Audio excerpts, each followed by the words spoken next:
This is Terry Kurtz online reporting on Victor Valley, High Desert, and Mojave River Valley events, activities, entertainment, and history. Operation Consequences update.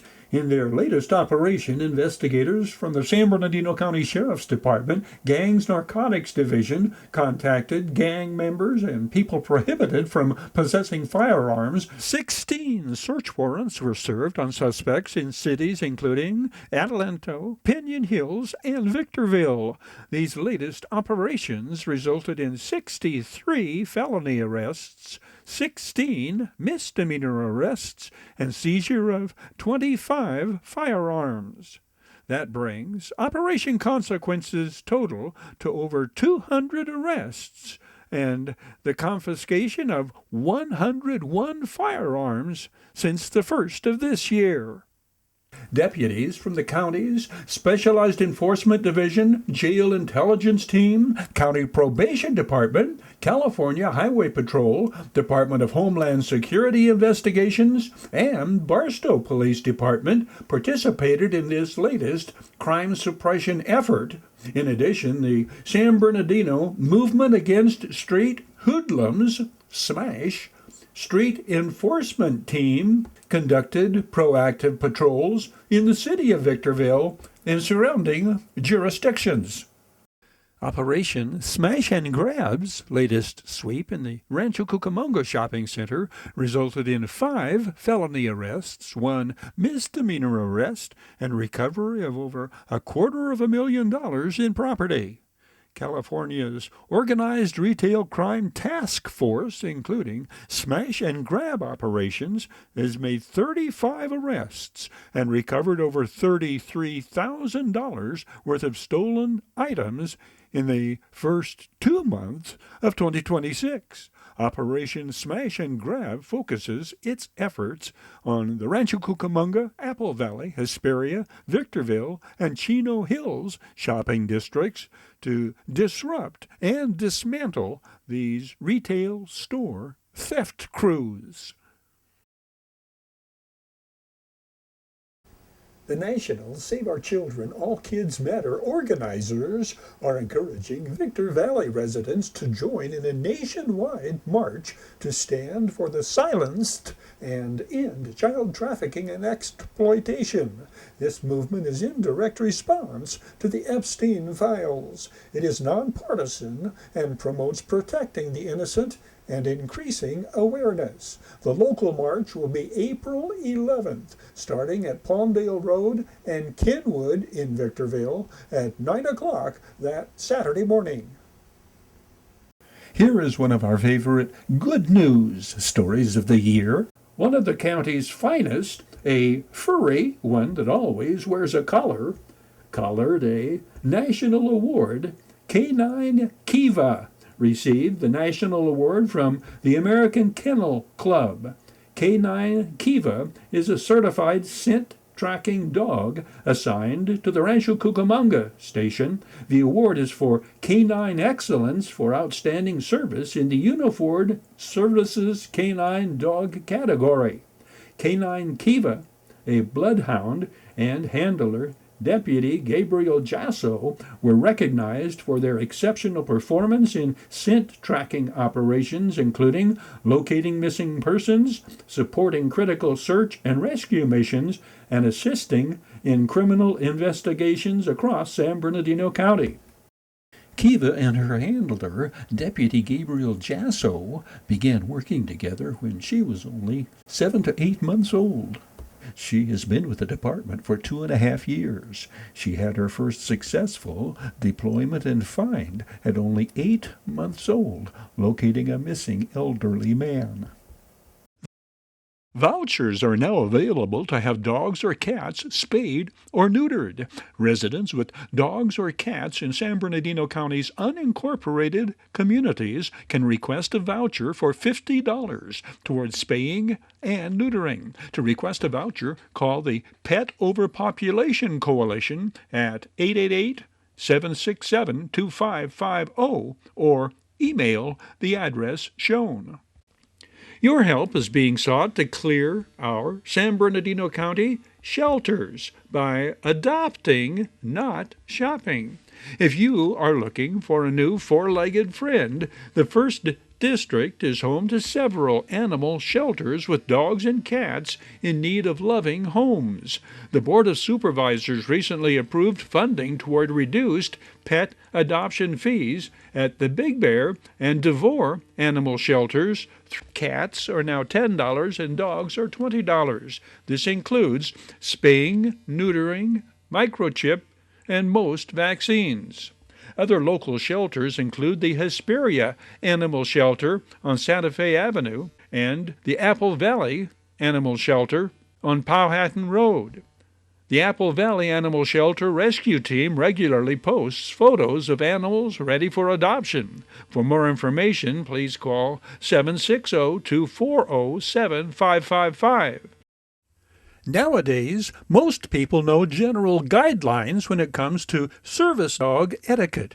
Refraining from petting a service dog while they are working is an important rule, along with knowing that legitimate service dogs are allowed to accompany their owners nearly everywhere. However, one topic that's rarely discussed is the very real possibility that one of these animals may approach you without their owner. Knowing what this means and how to respond appropriately may mean the difference between life and death for a service dog handler. Service dogs are specifically trained to assist people with disabilities, including visual impairments, hearing impairments, mobility impairments, and mental disorders such as post-traumatic stress disorder. Besides assisting the owners with daily activities or alerting them to an impending medical crisis, a service dog fulfills another vital role: to seek assistance from an adult if their handler experiences a fall or medical emergency. Know the signs. A service dog that's seeking assistance from a stranger may use their nose to nudge your arm, leg, or hand. As tempting as it may be to give a quick scratch behind the ears and be on your way, stop and think. Cue the dog to help you locate their owner by asking what or where, or simply begin following the dog. If you ever see a service dog wandering without their owner, stop what you're doing and follow them. Situations that may cause a service dog to abandon their handler in search of help include a fall, like out of a wheelchair or otherwise, a seizure, a diabetic episode, an injury, or other medical emergency. TKOL is brought to you by We Got 'em Tees, your headquarters for custom screen printing and mastercraft embroidery design. Bid fast and last, world-class auctioneers. Valu Quality Truck Bodies, family-owned and operated locally since 1954. The Bradco Companies, our area's longest-standing full-service commercial brokerage firm. Iwanzak Law Firm, trial lawyers for serious problems. Down Home Grill, 760-241-4663 for delivery, drive-through, pickup, or to order ahead for dine-in. And by the Holiday Inn in Victorville, conference and convention center for the high desert, and favored destination for travelers and visitors to the Victor Valley. I'm always interested to see what's going on and happening in Barstow, and there's good changes that are materializing, that are taking place, that I want you to explain to us. Terry, in all the years I've been here, I get more excited by the day because, one, there's just a great team of people out there working. You got Burlington Northern Santa Fe that spend just a ton of money. You got some great leadership of the city of Barstow. You got people like Mike Lewis doing what he is, the city treasurer, very involved in this.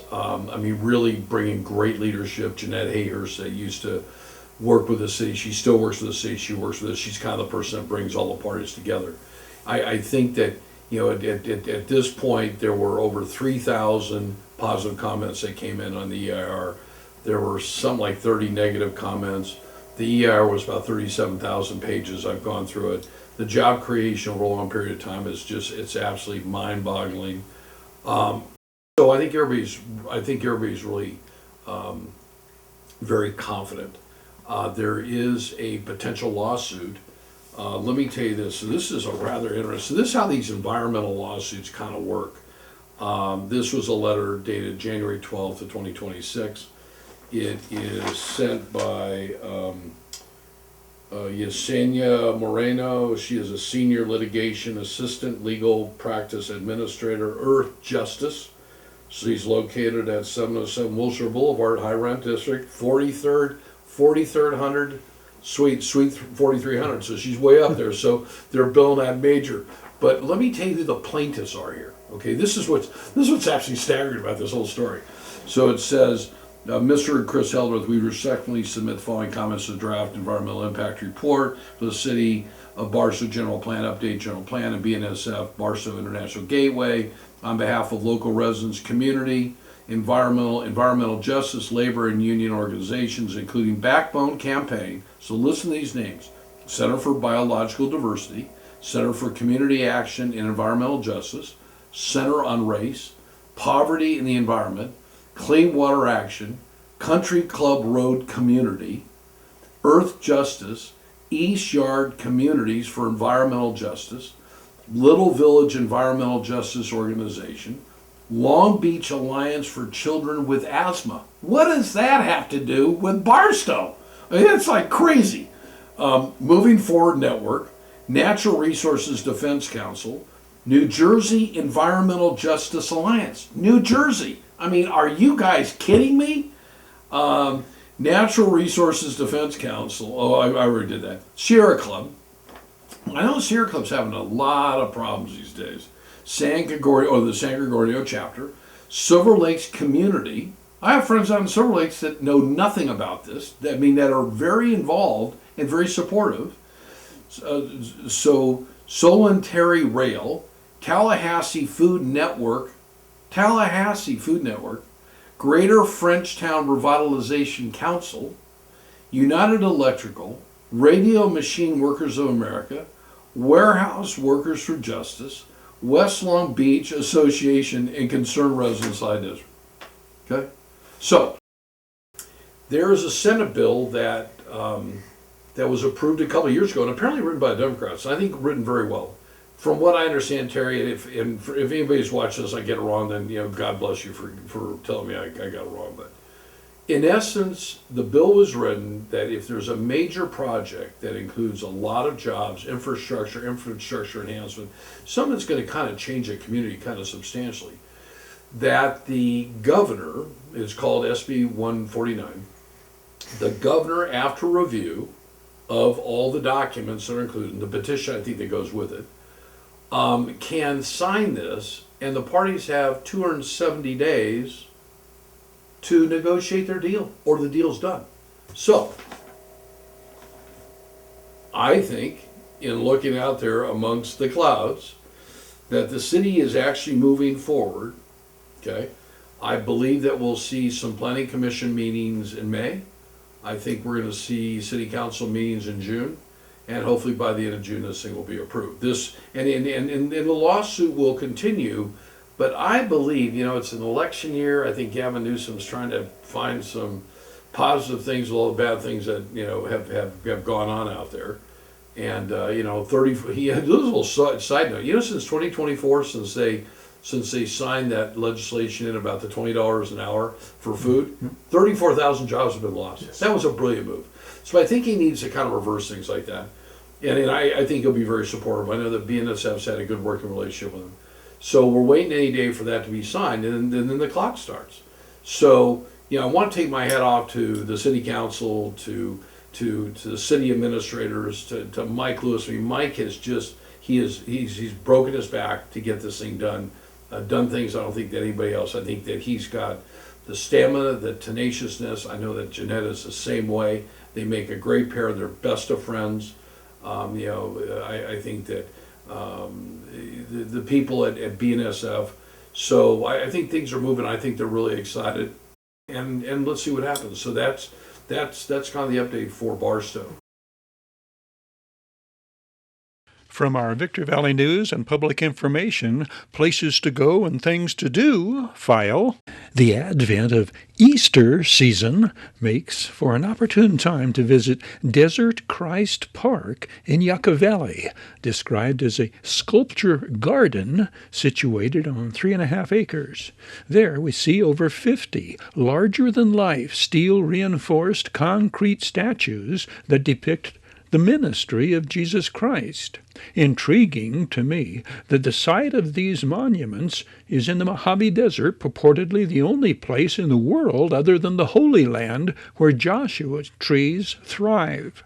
Displays include, among others, the Sermon on the Mount, the blessing of the children, the Samaritan woman at the well, the 3-story depiction of the Last Supper, the tomb of Christ, and the ascension into heaven. The Desert Christ Park was dedicated on Easter Sunday in 1951. The statues are the creation of architect, artist, sculptor Antone Martin as a benchmark of peace for mankind. Between 1951 and 1961, Antone Martin completed over 50 works. Desert Christ Park is open daily. There is no admission fee. It is strongly recommended before visiting the park in Yucca Valley that you visit the website www.desertchristpark.org and learn the fascinating story of the artist's struggle to find a location for his masterful works of art, his mission, and the essential role played by people of Yucca Valley, whose role was vital to not only bring the park to fruition, but ultimately preserve this benchmark of peace for mankind. Meet 2 of the Apple Valley Unified School District students who received top honors at the annual Science Fair and will advance to county regionals. This 8th grader's project, he invented the lumbar belt. My name is Jared Salgado, and I go to school at Sitting Bull Academy. The lumbar belt is basically a belt that wraps around your lumbar region that releases pressure on your spine when you sleep at night or sit down in a chair and returns that curvature in your back so you can go ahead and restrict low back pain. I chose this project because my parents suffer from low back pain and I wanted some way that would go ahead and help them this year for my science fair project. I hope maybe I can someday patent it. It just seems like fun to do, maybe start a business. Why did this Apple Valley High School senior research whether acts of kindness reduce an individual's hostility level? I want to do nuclear engineering in the future, and that has a negative insight on it. So I want to see if you could change the aggression, the hostility level towards the field and other fields in the future by trying to decrease the population's whole aggression level. My name is Isabella Acevedo. Where do you go to school? I go to Sitting Bull Academy. You probably been projecting. My project was about the best moisturizer. It was basically trying to find which lotion works best to keep skin hydrated the longest and the best, the most efficient, basically. I chose it because my skin is kind of dry, and I thought it would be interesting to find which moisturizer would work best because that would be very helpful to know. And I just, we don't really take the time to do that until we actually kind of need to. And so I thought that was pretty great that I got to do that. If I did the project again, what would I do differently? And why I decided to do the project, who was involved in doing it. She asked if she gave me a little bit of advice on my research, and so I gladly took that because, we all need advice. My name is Chris Diaz. Where do you go to school? I go to Sitting Bull. And what grade are you in? I'm in 7th grade. What's your project about? My project is Change Your Words, Change Your World. The purpose for this project is because of 2 reasons. The first reason is because ever since I was in the Philippines, I've dreamt about going here to America to get a better education and a better future. And to achieve this goal, I need to learn how to control my thoughts and my actions. The second reason is my parents are working for WFG, which is World Financial Group. they teach you how to get a better financial future by learning to control your thoughts and your priorities in life. I learned that 500,000 words in the dictionary is based on emotions. Science fair project categories include science inquiry, environmental exploration, reverse engineering, 3D printing, autonomous challenge, art, science fiction, and mathematics. These 20 students advanced to the three-county Science and Engineering Fair Regionals in Fontana in April.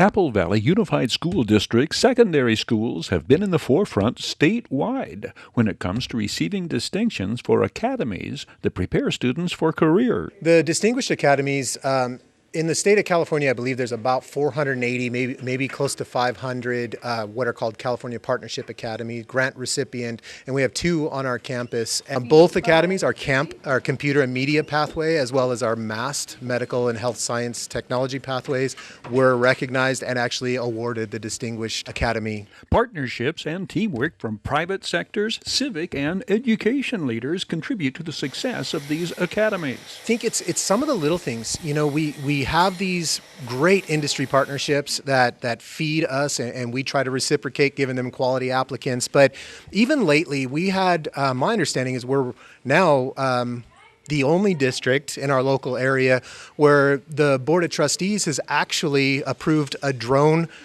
protocol to meet all the FAs, which for our computer and media pathway is huge because the aerial footage they can get now is just phenomenal. And I know up at the district they did a lot of work to get that policy written and to have the board support it and put that in the hands of our kids is just phenomenal. So those are the little things that I think really set those academies apart, above and beyond. So consistency, continuity, stability, and teamwork at the highest levels of administration have been key to the Future Forward agenda. We have a very stable, experienced school board. Our voters clearly saw that in the last election and re-elected the incumbents. Future Forward in 2018 includes the Granite Hills High School introduction of its GREAT Academy. The GREAT stands for, obviously, Granite Recording and Entertainment Arts Training. The thing that we found that we didn't necessarily think was lacking, but that we could better service our students, was to offer them a connection with what they're learning in our programs with what they can actually take with them into the job market. I have so many opportunities with the GREAT Academy because we have Pro Tools, we're getting Adobe Suites, and Pro Tools is basically our studio professional recording equipment. It's what the top artists nowadays use. We will work with the dance department to provide music for them. We'll work with the drama department to provide music for their shows. But more than anything, it's also to record our students. We're working here on trying to give an opportunity to our students and a space for them to explore their creativity and create music. Apple Valley's Ag and FFA program, the only 4-year Ag and FFA high school program of its kind in California, is having a new state-of-the-art veterinarian science barn built. From where did the funding come? 4 years ago, we started fundraising with our Ag Boosters and Ag Advisory Committee. We were able to generate in 4 years about $80,000 before the school district stepped up and wrote a grant called the CTE Incentive Grant, quite a large sum of money, and $300,000 of it is going to go to build our barn. So they picked up the major bulk of this. The $80,000 that supporters have raised is going to go to furnish the barn inside with new equipment. Further details on this project on a forthcoming Apple Valley Unified School District Future Forward report. The Victor Valley Community Services Council is offering free homemaker services, transportation, and activities for seniors ages 60 and older with mobility challenges. Residents can join the group in its monthly shopping trips where they pick you up, take you home, and assist with lifting and carrying items. For more information or to reserve your seat on the bus, call 760-243-9646. The Victor Valley Community Services Council is offering free mobility devices. Do you know a senior in need of a mobility device? The Victor Valley Community Services Council provides free wheelchairs, walkers, bedside commodes, canes, and more to those who qualify. The agency recently received a generous donation of wheelchairs from High Desert Second Chance. For more information, please call 760-243-9646. The San Bernardino County Sheriff's Department has launched the Blue Envelope program, partnering with local chiefs of police, the Inland Regional Center, and the Inland Empire Autism Society. The Blue Envelope program assists individuals who experience communication deficiencies and or have disabilities that are not easily recognized and provide them with tools necessary to effectively communicate with law enforcement during interactions. The program enables individuals to easily present the law enforcement officer with a blue envelope which could contain the person's identification, emergency contact information, and essential vehicle documents like registration and proof of insurance, as well as handwritten notes on how to communicate with the individual. In addition to the blue envelope, there are other items available which display the Blue Envelope program's logo an individual can use to identify their participation in the program. Participation in the Blue Envelope program is free, entirely voluntary, self-managed, and does not involve registration. For further information about the Blue Envelope program and where participants can pick up Blue Envelope products, visit the website shown on the screen. The most recent Community Service and Reentry Division's Homeless Outreach Proactive Enforcement Team's Operation Shelter Me activity located 31 individuals experiencing homelessness. 25 individuals received referrals to assistance programs. 4 individuals were linked with follow-up professional services. Operation Shelter Me connects the HOPE team staff with unhoused residents, offering them housing, medical, and mental health treatment services. A recent off-highway vehicle enforcement operation saw over 1,200 contacts made, dozens of citations issued, and a handful of arrests made as authorities addressed the ever-growing problem of illegal and unsafe off-road vehicle use in areas throughout the county. The one-day large-scale operation was conducted by the County Sheriff's Multi-Jurisdictional Transit Operation Division to apprehend operators of off-road vehicles who trespassed, failed to use appropriate safety equipment, or drove without a license. 84 citations were issued, 3 arrests were made, 1 stolen vehicle was recovered, 4 vehicles were towed for various violations, and 5 criminal reports completed. The activity took place in half a dozen locations, including Juniper Flats, Deep Creek Spillway, Deep Creek Flood Control Channel, and Holcomb Valley. TKOL is brought to you by We Got 'em Tees, your headquarters for custom screen printing and mastercraft embroidery design. Bid fast and last, world-class auctioneers. Valu Quality Truck Bodies, family owned and operated locally since 1954. The Bradco Companies, our area's longest-standing full-service commercial brokerage firm.